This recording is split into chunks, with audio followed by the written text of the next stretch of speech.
Okay, so next on our list is Rainbow Islands by Taito. We're going to be talking about the coin op, even though I think most versions of this game are pretty much the same. I played the port to the PlayStation mostly, but it was nominated. I'm pretty sure most people played this one would have played it on something other than the arcade in general.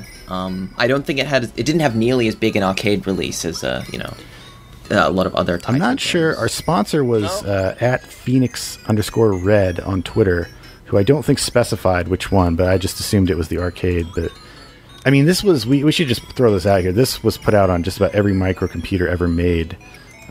Supposedly the Spectrum version is supposed to be pretty good. Yeah, it hit the big three for British computers, the Spectrum, the C64, and the Amstrad CPC. It was also released on the FM Towns and the Wonder Swan in Japan, of all things, so that's a pretty diverse reach. Among the more conventional the big three systems, for like British microcomputers, I was trying to think of what was the third one? Like the video telly, the Amstrad video telly kinda Junior. counts. Let's not patronize the British audience here. Careful spot of Rainbow Islands on your Video Telly Junior. Oh man, that's it. They've stopped listening. Video now. Teddy. Lost everyone. They're gone. Stop.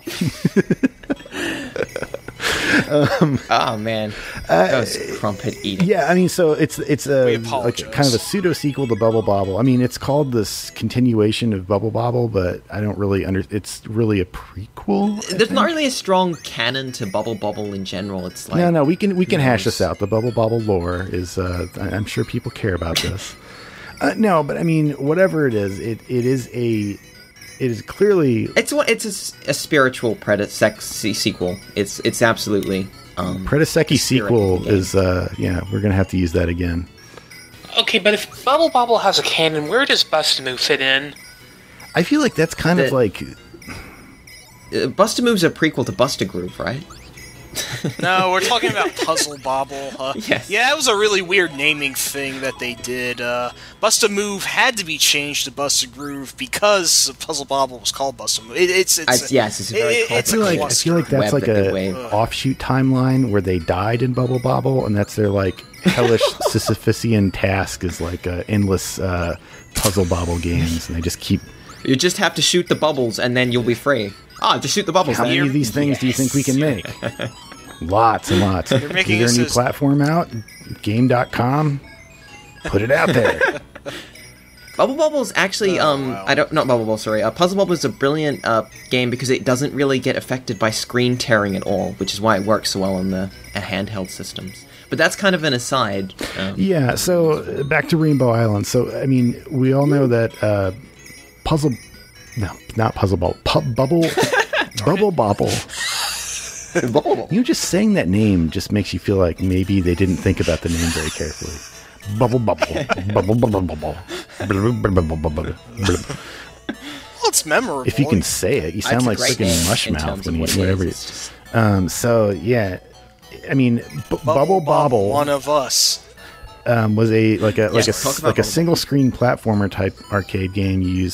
You shoot bubbles and you capture enemies and can jump on the bubbles that have enemies in them, and there's a lot of invisible fruit to pick up. And then you move from screen to screen. I think at the very end of the game there's one boss battle, right? It's a simple experience, but it works. You can do two-player at the same time, which is I think what it's mostly remember. And you're not antagonists. It's not like a Joust or Mario Brothers thing where it's like you hate each other and are competing for invisible fruit. This made a big difference on like the cooperative. Although I don't think it was cooperative on all the home. Were they lovers? Those two dragons? Remember. Like, did they? Was this like a? I guess not, right? The dragons. The dragons. Bob and Bulb. Bub and I guess well, maybe I don't know. Maybe this is a very forward-thinking game. I'm not sure.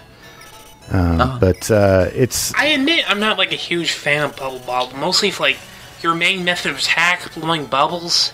It kind of feels somewhat inconsistent. It actually works. Like, I've had times, like, I blow a bubble into somebody, and they bubble, and then I try to jump into them, they just kind of push to the side, and it's really kind of awkward. Are you supposed to hold the jump button, I think, and then you can usually bounce off them? I'm trying to pop them, they just get pushed out of the way. Well, then release the jump button. Yeah, I mean, I have It's a little fiddly, but work with it enough and you'll get used to it. Unfortunately, the game that was nominated was Rainbow Islands, which... Yeah, and I admit it had the same issue there with attacking in Rainbow Islands. Too, actually. I mean, okay, so for the people who don't know, it iterates on, or expands upon Bubble Bobble in that Rainbow Islands is not quite a single screen. You can kind of go up on like a vertically scrolling platformer. And, it's kind of like Ice Climbers. I would compare it to Ice Climbers. In fact, I feel like Ice Climbers is, if it weren't for the crazy, frustrating jumping mechanics in Ice Climbers, it would be a more, that I would prefer that game to this one. But you, instead of shooting bubbles, you shoot rainbows, and which is kind of cool because you can climb on the rainbows and you can launch rainbows off of other rainbows and create like a giant rainbow ladder. And that's how you get up through most of the game. And you attack enemies. If you shoot a rainbow and it in the actual substance of the rainbow hits an enemy, it'll kill the enemy. If you shoot a rainbow and it goes over the enemy and traps them inside, you'll kill the enemy eventually, but it kind of stays there for a bit.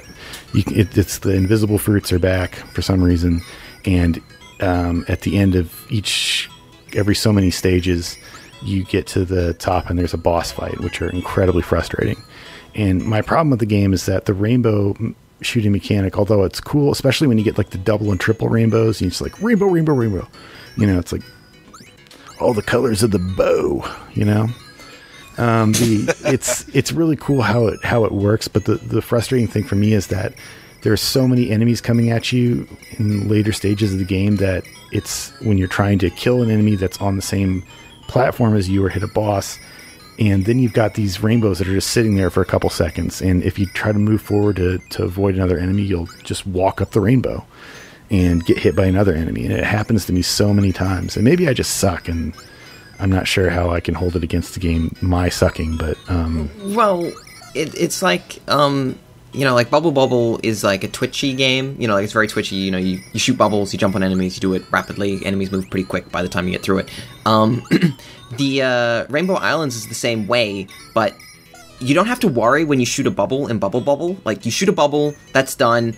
If it hits an enemy, that's good. If it doesn't, whatever. Most of the time, you're fine. In Rainbow Island, if you place your rainbow and you don't think about your placement, it might be like, oh, actually, I died now. Oh, right. And also, like, if you're in the air and you shoot a rainbow and it's not attached to something like another rainbow, it'll just disappear. And so you'll think that you're going somewhere and you're not, so you kind of like, it's more fiddly and it needs more planning, and it is like a fast-paced ish arcade game, so it doesn't necessarily fit comfortably. Yeah, I mean, it's hard for me to be too down on this game because it is like a creative and whimsical game, and I really like anything that comes up with the platforming mechanic that you don't really ever see anywhere afterwards, the rainbow generation thing. But well, no, it's very clever. I think also, an expert on British computers can step in and correct me if I'm wrong, but I think one of the big sells in this game was that the arcade port to, at least the Commodore 64 or the ZX Spectrum and a couple of them, it was like a really, really strong port. Like, other than obviously like colors and things, it was almost arcade perfect. Like, it was really well done. I seem to remember that being a big selling point, was like, it was top notch. I recall seeing an Amstrad port of the game that looked really good too. Maybe I'm confusing it with one of those, but... well, the Amstrad one might have had full color as well, because that had good color on that system. Yeah. So, I mean, that was, so it's a cool game in that and I can see why it was popular on microcomputers for the reasons you said. So I don't want to dump on it, but it's also kind of like, the boss battles really get to me. Like, you're fighting like some giant-ass slow-moving helicopter or something like that, and then you're like... I'm not 100% sure, but was this the first one of, like, the Bubble Bobble types by Taito that had, like, quite a few bosses? Because the later Bubble Bobbles had a boss, like, every stage, I think.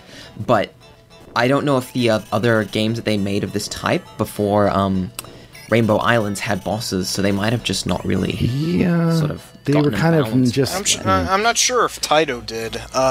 This just feels like the sort of game that doesn't actually really need bosses, because this game feels more suited to actually the climbing idea than the actually fighting. Right. Like, you can just dash by enemies, but like when you have to stop and take care of this enemy is much faster and bigger than you for several hits until one of you dies. Yeah. It feels jarring. It doesn't really feel like it accompanies what the game's like about. Because your core mechanic is not really an offensive mechanic. It's kind of like, it is for climbing as well. Most of these other games, you've got a purely offensive weapon. Right. So I do appreciate that. I do really like cool. that your main attack is how you do everything, from traversal to combat to finding secrets. Right. And this game has a ton and ton and ton of secrets. Just like Bubble Bobble. Are they like big secrets, or are they like, oh, there was a banana there? I got 10,000 that- points from this banana. It's the greatest game ever. I believe that much like the original Bubble Bobble, there is like a secret ending that you have to be really on the lookout for. I hate when games do that, I'm going to be honest, because it makes me feel like I lose even if I win, and like this is some obscure crap I had to look up in FAQ in advance, like, stand here for 7 seconds until a giant red ball floats above, and then, like, stare at it for 10 more seconds until Bomberman explodes. secret logic, right? And then you get like 1/12 of the gold medallion to get the truest of platinum super. To overcome the spider's curse. I'm not quote fond a of Bible that verse.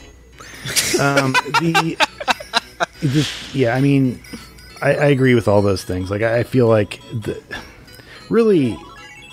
just one more note on the bosses. Like, this is the most annoying kind of like arcade platformer boss, which is just the big ass thing hovers from left to right over and over until one of you dies. It's even worse, I think, than the Monsterland style bosses, which are like dragon jumps up and down in one place and shoots fireballs at you. Like, those are two things I feel like are really poorly suited to this kind of game. But yeah, I mean, it does let the game down a little bit. Ultimately, that's the so. I feel we have been talking about it a little bit too critically, though, because there's a lot of good to be said about it. It was rather innovative for its time, if not kind of tricky to handle, but it's very colorful, and it's charming. It's certainly emblematic of Taito's later 80s output. Man, I love them arcade output. My words are falling apart, but yeah. I think one of the reasons we're being so harsh is just because it's a Taito game, and this is not their absolute best one, and Taito did so many great games in this exact genre, and this is just not the best one. This year gave us two of my favorite. 1987, the year it was released, also had Operation Wolf and Rastan, two of my personal favorites, and Rainbow Islands just doesn't rank quite as high. Maybe I just like more like badass looking games. Crave like blood, that. I don't know violence.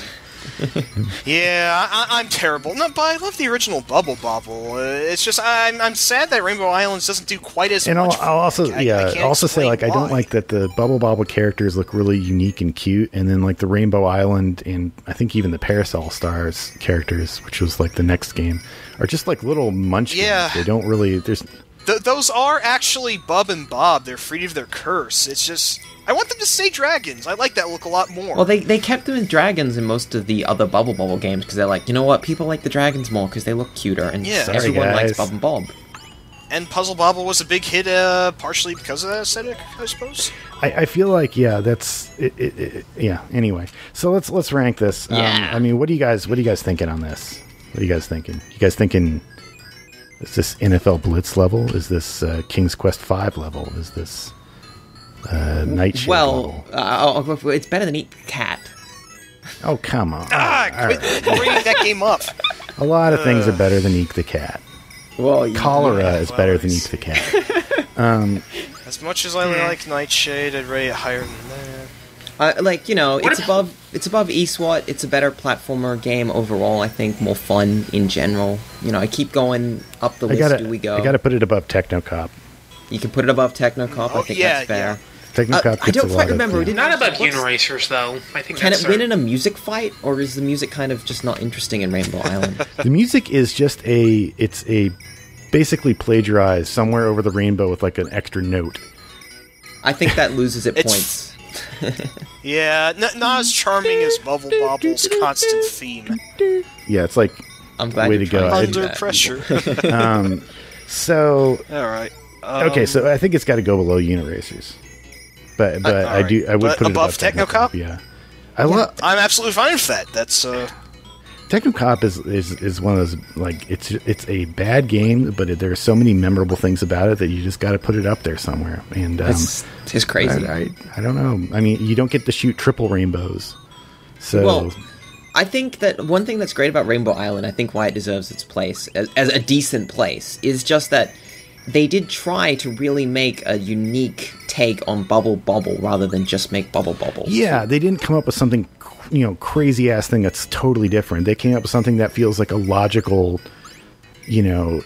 variation on Bubble Bobble's gameplay. So it's like the only real flaw is it doesn't quite work. Yeah, it needed a little bit more time in the oven, I'd say.